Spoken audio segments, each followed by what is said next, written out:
Hello everyone, in this video we will learn about the OSI model.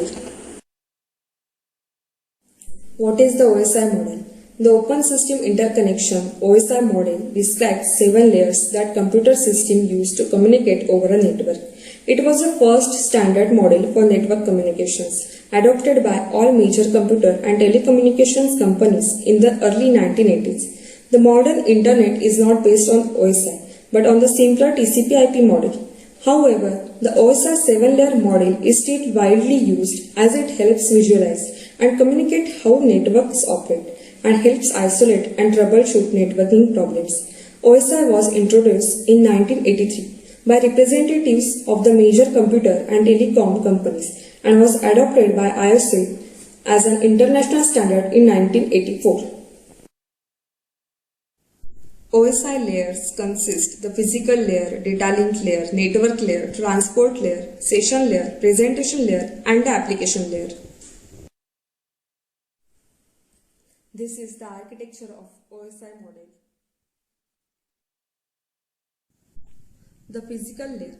The physical layer is responsible for the physical cable or wireless connection between network nodes. It defines the connector, the electrical cable or wireless technology connecting the devices, and is responsible for transmission of the raw data, which is simply a series of zeros and ones while taking care of bit rate control. The data link layer.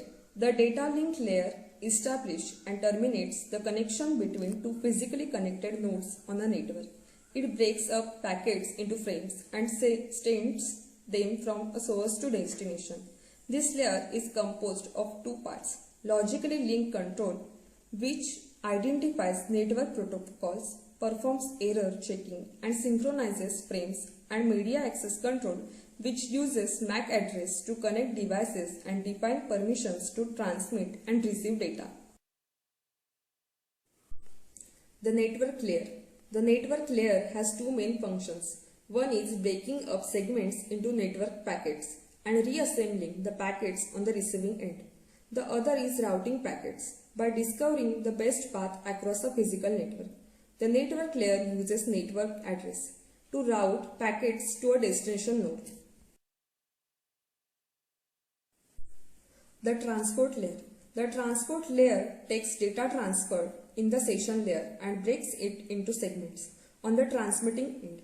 It is responsible for reassembling the segments on the receiving end, turning it back into data that can be used by the session layer. The transport layer carries out flow control, sending data at the rate that matches the connection speed of the receiving device, and error control, checking if data was received incorrectly and if not, requesting it again. The session layer. The session layer creates communication channels called sessions between devices. It is responsible for opening sessions, ensuring they remain open and functional while data is being transferred, and closing them when communication ends. The session layer can also set checkpoints during a data transfer. If the session is interrupted, devices can resume data transfer of the last checkpoint. The presentation layer. The presentation layer prepares data for the application layer. It defines how two devices should encode, encrypt and compress data so it is received correctly on the other end. The presentation layer takes any data transmitted by the application layer and prepares it for transmission over the session layer. The application layer.